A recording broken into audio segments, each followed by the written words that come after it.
All right, what's up, everybody? So we're gonna do CBA 7 review. Okay, let's get right into it because there's a lot. All right, let's do it. CBA 7. Here it says which situation cannot be represented by the equation. Cannot is big. 6x minus or 6x is equal to 42. So we're going to use these answer choices to build an equation, okay? And we're looking for the wrong equation because we're looking for which situation. These are all situations that can't represent this equation. So let's do it. Marissa purchased 6 shirts and paid $42. What is X, the cost of one shirt? Okay. Well, I know she bought 6 shirts. I don't know how much each one costs because that's what we're looking for, X, the cost of one shirt. But I do know she paid a total of $42. Well, that matches this here, and we're looking for which one cannot match, so we can't choose that as our answer. Okay, let's keep going. Nicholas rode his bike for 6 days and traveled 42 miles. What is X? The number of miles Nicholas rode on his bike each day. So again, we know he rode his bike for 6 days. We know he traveled a total of 42 miles. What is X? X is the number of miles Nicholas rode on his bike each day. We don't know how many miles he rode on his bike each day. Therefore, it can be built to 6x equals 42. Again, this matches our equation, which means we cannot use it. C. It says Amy reads 6 pages every day. How many days will it take her to read 42 pages? So she has an end goal she wants to reach. She wants to read a total of 42 pages. We know she reads 6 pages every single day, but we don't know how many days that is. So again, that matches, can't use it. Through process of elimination, because we got rid of the wrong answers, we now have the right one. But still, 2 players scored a total of 42 points. Okay, so again, we have our total, that's 42. 1 player scored 6 points. What is X, the number of points scored by the other player? Well, if I have 2 players, then I have to combine those 2 scores, right? Well, now 6 plus X is definitely not the same as 6 times X. That's why D is the one that cannot be represented by the equation. All right, let's keep going. When we look at number 2, okay? Which real-world situation is best described by the equation? And here's our equation. X minus 12.5 equals 7.5. So let's build. Tony has $12.50 and his dad gives him $7.5. So just looking at that, I can build this immediately. How much money does he have in all?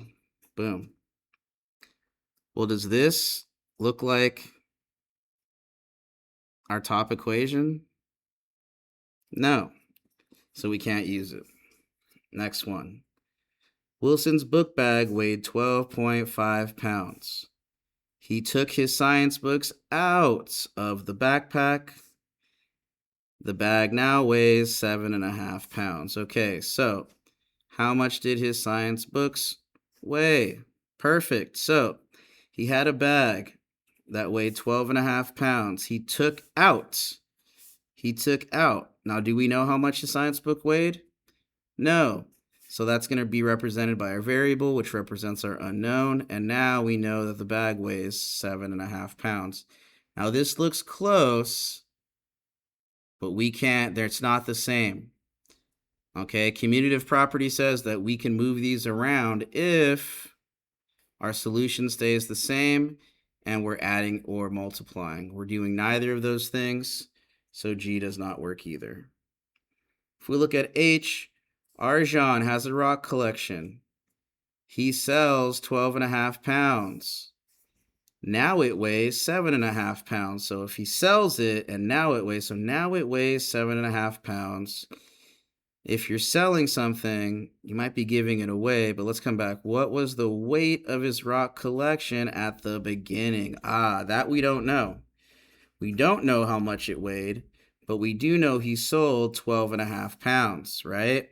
Now this looks like our initial equation. H is correct. Okay, J shows us that, I don't know why it says Kevin and Steve. Let's just say it's Kevin. So Kevin's dinner cost $7.5. After dinner, he had 12.5 left. Okay, so this is his new total after he spent something. What did he spend? 7.5 on dinner. How much money did Kevin have to begin with? Well, again, we don't know. But again, this is x minus 7.5 equals 12.5. We need to find x minus 12.5 equals 7.5. All right. Next thing. Cool. So let's get into this one here. Which equation has a solution of negative 2/3 for x? Okay. So there's a couple ways we can do this. I'm going to start with just solving. And then we're going to work on what's called the plug-in method, okay, or the substitute method, okay? Here, we're just going to flat out solve. I'm going to isolate my variable. X equals 2/3, but it's positive, and we're looking for a negative 2/3. Therefore, A cannot work. Here, I'm going to add 1 to both sides. But this becomes interesting because really, instead of 1 whole can also be rewritten as 3/3, right? Because of our denominator here. So let's say I do that. Let's say I have negative 1/3 plus 3/3. Well, denominator stays the same. Negative 1 plus 3 is 2. Again, this gives us a positive 2/3. But we're looking for a negative 2/3. That can't work. For C, we can add 1/3 to both sides. And very simply put, we'll end up with 1 1/3. So that's fine, but again, it's not what we're looking for. Again, through process of elimination, we found the correct answer, but let's talk about why it's the correct answer.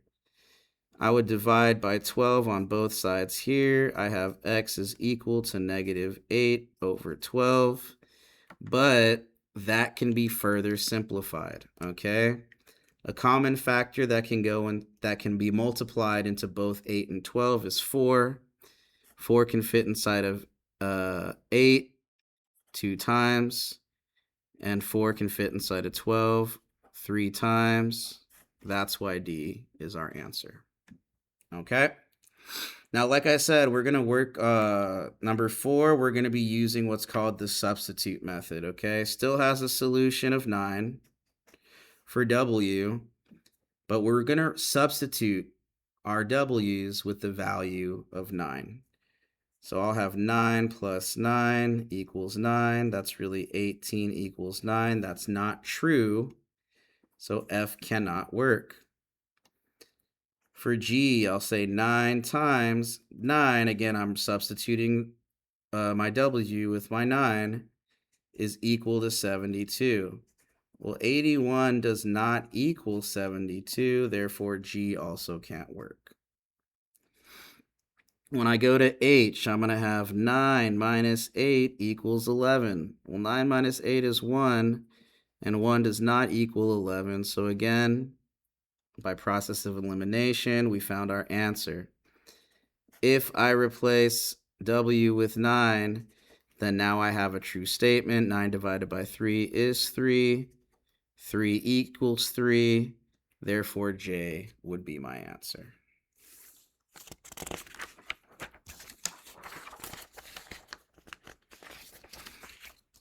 Okay, working on number 5, we're still going to use that substitute method, okay? And on this substitute method, we're saying x equals -5. So let's do it.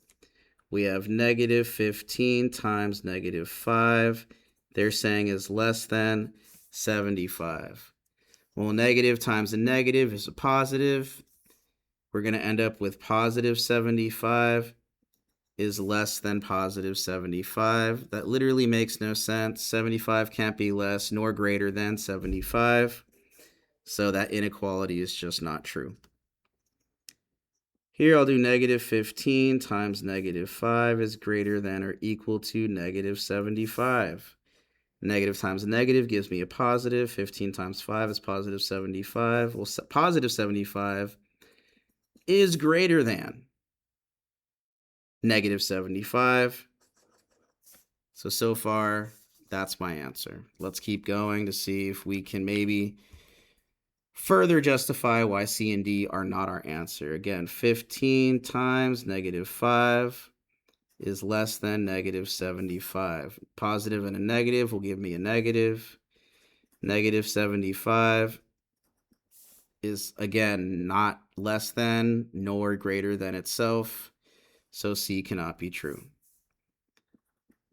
D, I have 15 times -5 is greater than or equal to 75. Positive and negative is a negative. -75 is not greater than, nor is it equal to positive 75. Therefore, D is wrong too. Okay. We'll do the next one with the same thing, the substitute method. Okay. This time, x equals -9. So here we have -9 minus 9 is greater than or equal to 0. This will give you -18. -18 is neither greater than nor equal to 0. F does not work. Here we'll go to -9 minus 9 is less than or equal to 0. We have -18 is less than or equal to 0. Well, -18 is less than 0. It's just not equal to it. Here we'll do -9 plus 9 is greater than or equal to 18. This gives me a 0. 0 is not greater than nor equal to 18. Here we'll do the same thing. We have -18 negative, or this is a 0. 0 is not less than or equal to -18. So that's why F, H, and J won't work, and that's specifically why G is our answer. All right, let's keep going. Solve the equation and graph the solution on the number line. So in order to get 9 and x together, we had to have multiplied. So if we need to do the opposite of multiplication, we're going to divide. Oh, I wrote 2 there. 9. Now, number on top goes on the inside of our division box. Number on the bottom goes on the outside. 9 can fit inside of 14 once. That gives us a difference of 5. We bring down our 4. 9 times 6 will give us 54. Therefore, x is equal to 16. When we plot this on a number, when we graph this on a number line, when it's just equals, basically, you just get a dot and you plot it right on that number. Easy peasy. All right, next one. All right. There are 6 blue shirts and G green shirts in a drawer. There are 11 shirts total. What equation models this situation? Okay. So we have blue shirts. We have green shirts. We have total.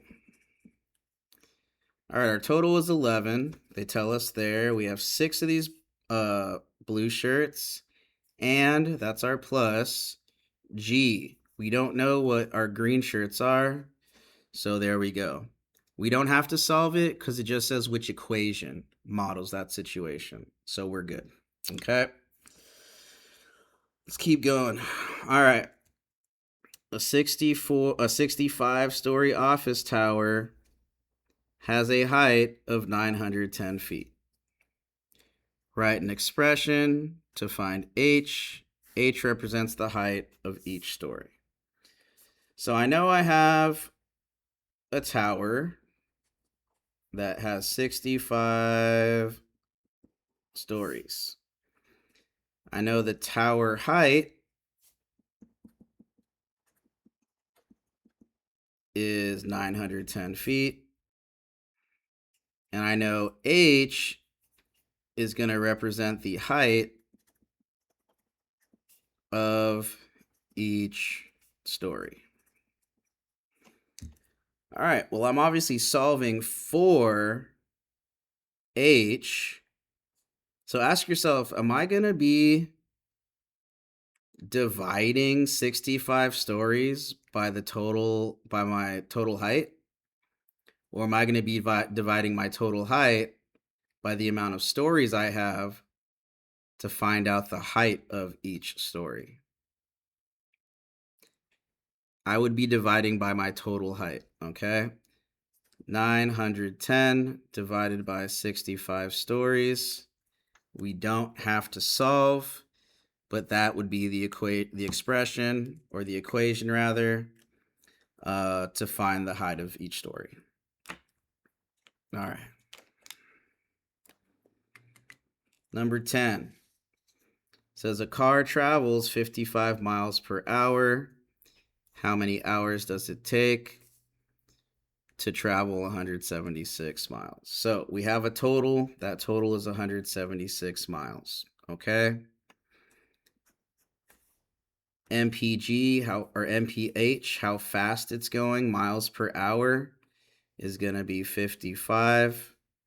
We don't know how many hours it's going to take, so that can be represented by a variable. In order to isolate our variable, we perform the inverse operation, which means we now have to divide 176 by 55. If you're not sure what that is, you just skip count, and I'll stop here. 55 can fit inside of 176 3 times evenly. Subtract to find the difference. That's 1. That's 1. Add a decimal. 55 can't fit inside of 11, so you add a decimal and a 0, and you bring it down. 55 can fit inside of 110 twice. Therefore, x equals 3.2 hours. All right, let's keep plugging along here. A display has a total of 1,470 lights. Perfect. They've already given us our total, 1,470. Each light strand has 30 lights. How many strands of lights are there? Okay, so I know there's 30 lights on each strand, but I don't know how many strands there are. Cool, now I just solve. Divide by 30 to isolate the variable. Here, you just skip count by 30s. You go 30, 60, 90, 120, 150, 180, 210, 240, 270. All right, cool. 30 can fit inside of 140, 1, 2, 3, 4 times.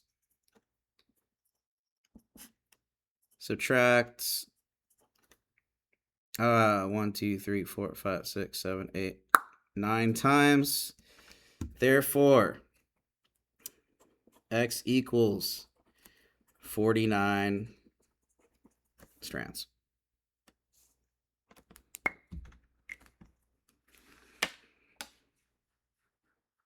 All right, solve the equation. X minus 13.1 is equal to negative 9.6.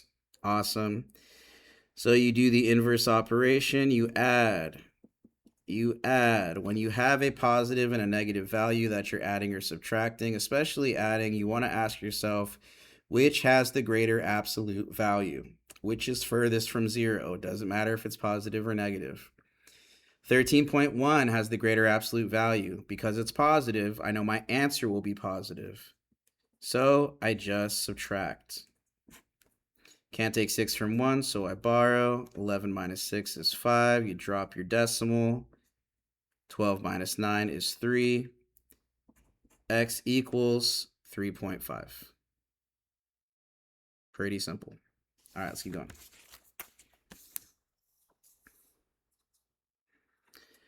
All right, the school cafeteria is shaped like a rectangle. That's super helpful because we're going to draw a little rectangle with an area of 486 square feet. I see area, I immediately think of my formula. Area is equal to length times height. It says the length of the cafeteria is 27 feet. What is the width? So this is all actually super helpful because they tell me what my area is. My area is 486. My length is 27 feet. What I don't know is my width. Now remember, area covers everything on the inside. Perimeter covers everything on the outside. So now I have enough information to kind of keep on going, which is great because I actually need to keep on going. So let's do it. I would divide by 27 on both sides here to isolate my variable.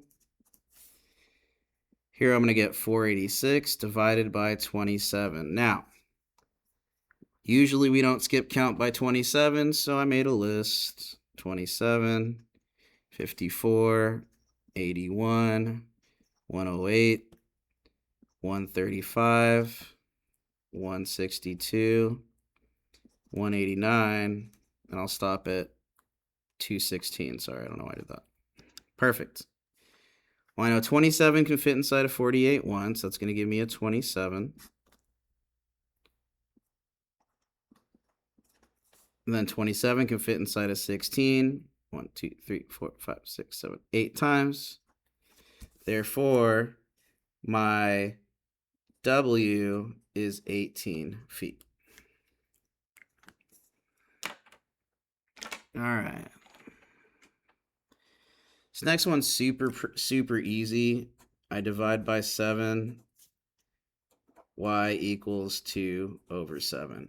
That can't be any further simplified, so that's where we're at. All right.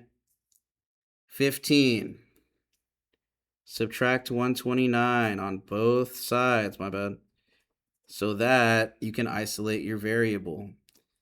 This is the same thing as negative 128 plus negative 129. So if we keep that in mind, we can add so long as our answer stays negative. 17. 2 plus 2 plus 1 is 5. 2 plus 2 is 2. Again, we added two negative values. Therefore, x is equal to negative 257. All right, let's keep going. 15. Solve the equation and graph the solution on a number line. So we're going to isolate our variable. Subtract 5. Subtract 5. Again, this is the same thing as negative 9 plus negative 5, which gives us negative 14, and that's what x equals. Now again, graph it on a number line. I got negative 14, negative 15, negative 13. All I'm going to do is draw a dot. I've graphed it. There we go. Okay, let's keep on. Number 17. All right, the recipe you are using indicates that a mixture should be heated to a temperature of 132 degrees Fahrenheit. So that's our total, right? We need to get to 132 degrees Fahrenheit. It says the mixture is currently at 109. Okay, 109. How many more degrees? D, does the mixture need to be heated? Plus D. Cool. So we isolate the variable by doing the inverse operation. If we have a positive 109 here, then we subtract and get rid of it.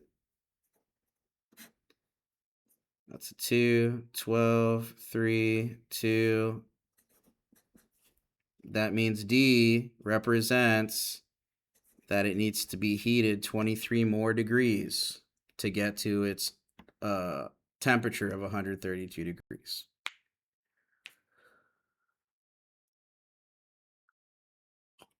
All right. 18. Jesus had 8 X books. Boom.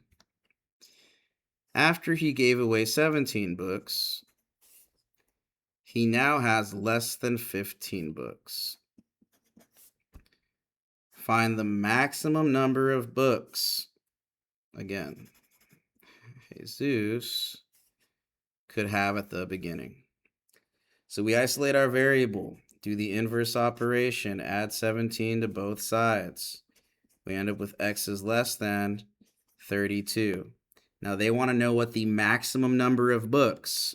So what's the maximum number that we can have that's still less than 32? 31 books. All right, let's keep on.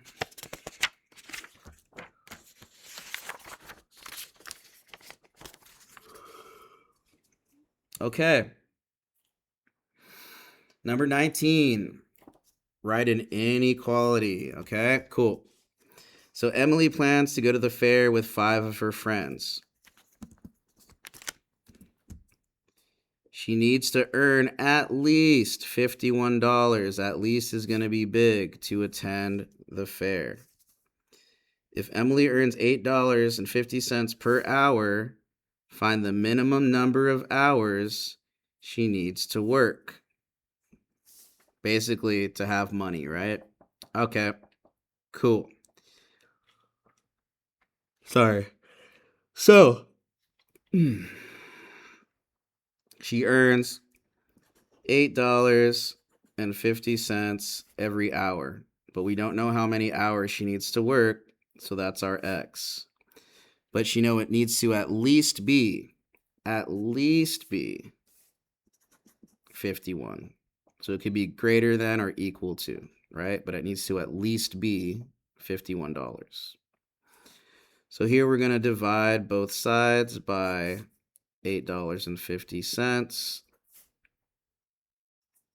Top in, bottom out, right? So we got 51, 8.5. I don't really have to add the 0, so I won't. But what I'll do here is I can't leave my numerator like this. I have to scoot my decimal over. But what I do here, I have to do here. So now it's a matter of finding out how many times the number 85 can fit inside of 510. Don't worry, I gotcha. Skip counting by 85s. I have 85, 170, 255, 340, 425. Finally, I'm at 510. That's 6. So that means she has to work either greater than or equal to 6 hours. Cool. Let's keep going. All right, solve the inequality. 5x is less than negative 28. Isolate the variable by performing the inverse operation. Now we have x is less than 28 divided by 5. 5 can fit inside of 28 5 times. That gives me 25. That's a 3. That doesn't fit. Decimal, 0, bring it down. 5.6, but it's a negative. Negative divided by a positive will always give you a negative. Boom, boom, boom, boom.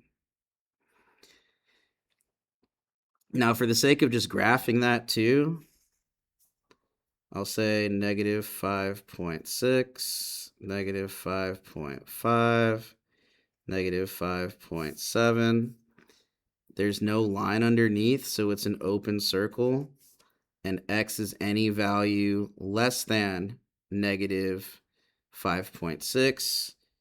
Values that are less than that are going to be on the left-hand side. Now, if I were to graph this one earlier too, I want to do that as well. We can make that pretty simple. We can say it's 5, 6, and 7. Although I wrote another 6 right there, sorry. All right, now when there is a line underneath, it's greater than or equal to, we fill that circle in, okay? And x is any value greater than or equal to 6. So if I go this way, I'm going to get values less than 6. I have to go this way to get values either equal to or greater than 6. All right, number 21, solve the inequality. So here I have to divide by 3 on both sides. I now have x is greater than or equal to negative divided by a positive will give me a negative, and that's going to be negative 3. If I graph it, I'll have negative 3, negative 2, negative 4, close circle. And again, x is equal to or greater than negative 3. Okay. This key is going to be super important, okay? It's telling us what each thing means. So I'm going to look at that, and I'm going to pay real close attention to it. Each one of these long, skinny rectangles is an x. Each one of these squares is a 1, a positive 1. I have 2, 4, 6, 8 of them, so I'm going to add 8. My inequality sign stays the same. And all of these shaded ones are actually negatives. So, negative 6. That's my inequality, and that's what I'm going to solve, okay? So I have x plus 8 is less than or equal to negative 6. Isolate my variable by doing the inverse operation. Remember, this is the same thing as negative 6 plus negative 8. So x is less than or equal to negative 14. Now if I put this on a number line, negative 14, negative 15, negative 13. Because it's or equal to, we close that circle. Now it's saying x is any value equal to or less than negative 14. Less than negative 14 is going to be on your left. Okay? All right, let's keep going.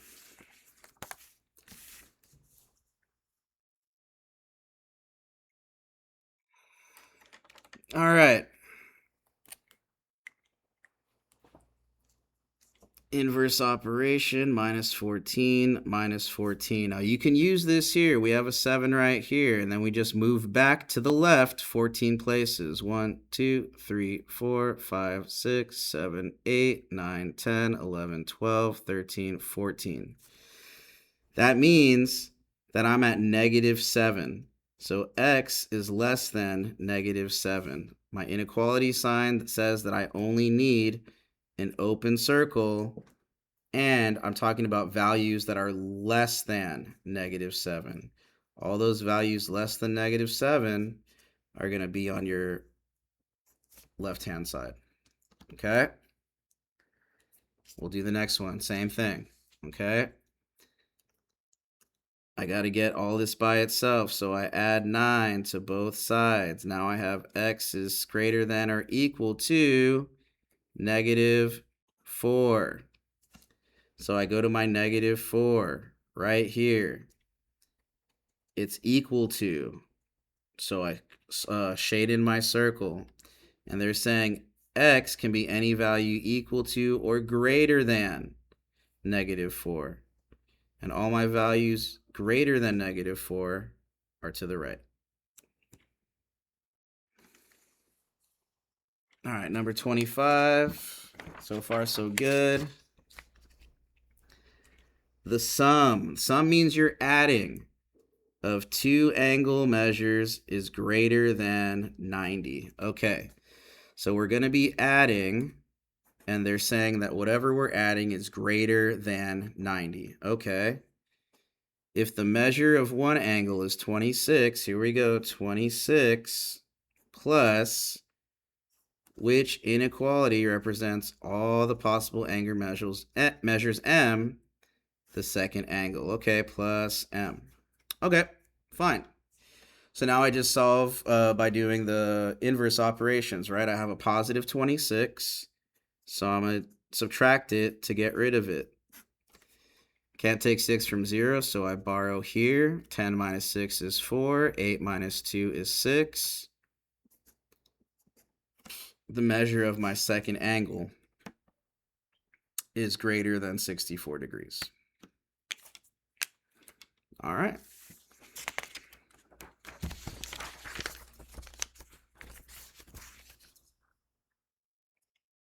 Okay. These ones are a little connected, so they're all kind of like 26 has like 4 different parts, okay?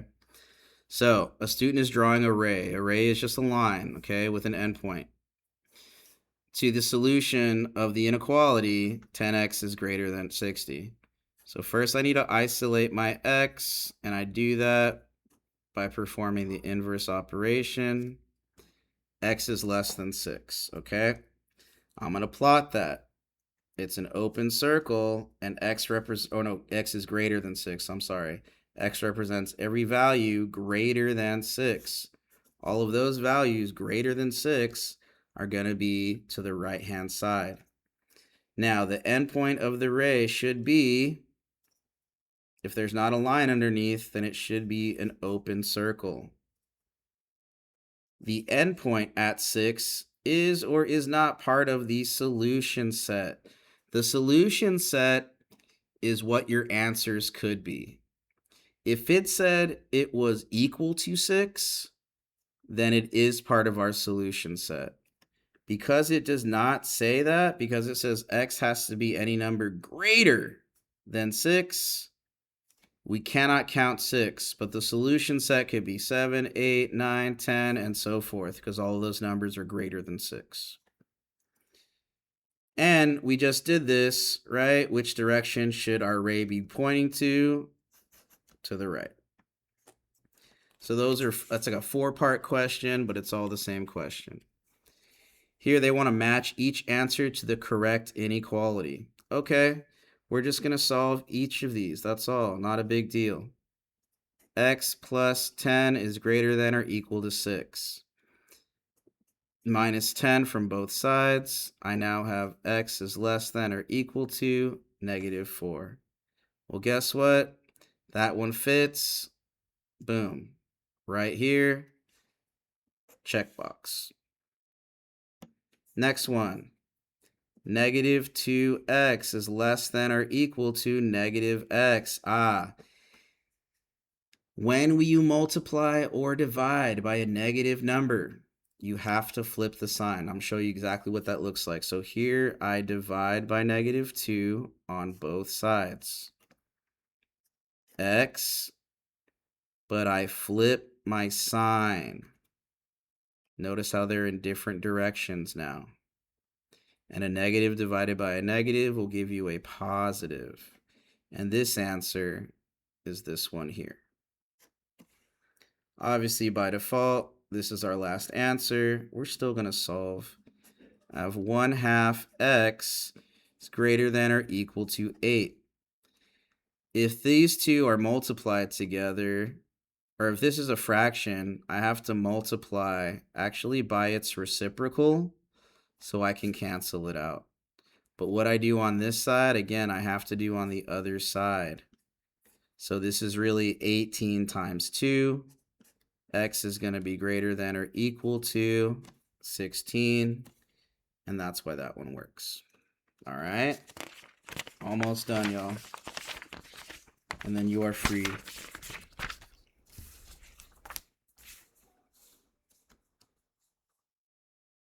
Okay. So they want us to select 2 correct answers. That's super important. And they want us to substitute our x's for our negative 8s. So let's do that. First one, we have -8 times -8 equals -1. Well, if I do this, then I essentially have -1 times -8, which is 8. And then 8 over 1 is 8, which then gives me a 1. And 1 is not equal to -1. That can't work. Let's do the second one. We have -7 plus -8 is less than -2. Well, -7 plus -8 is going to give me -15. And -15 is definitely less than -2. So that one works. Third one, we'll do -2 plus -8 equals -10. Well, it turns out that that is totally true. We found our two answers, okay? Let's see why the other ones don't work. We have 1/2 times -8 is less than -5. Again, that's -8 over 2, which is really just -4. -4 is not less than -5, so that's why that does not work. Here we have 5 plus -8 is less than or equal to -4. This will give me a -3. -3 is neither less than nor equal to -4, and that's why that doesn't work. Okay. When we have a fraction, we know we're dividing, okay? And our numerator always goes on the inside of the box. So if I had to write that, it would be x divided by 10, which means this is what we're actually sharing. This is what we're dividing. So x is what we're sharing. We're sharing it amongst 10 people.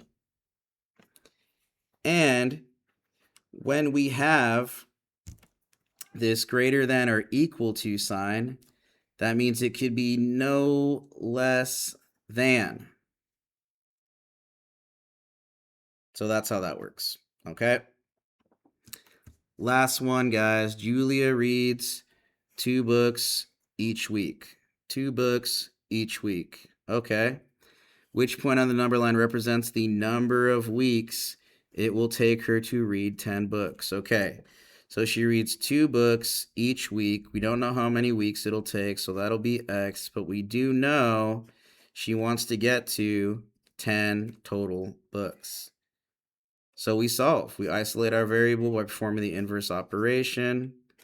X is equal to 5. That's it. All right. Hopefully this helps, guys. I really hope that you study this, okay? All right. Good luck.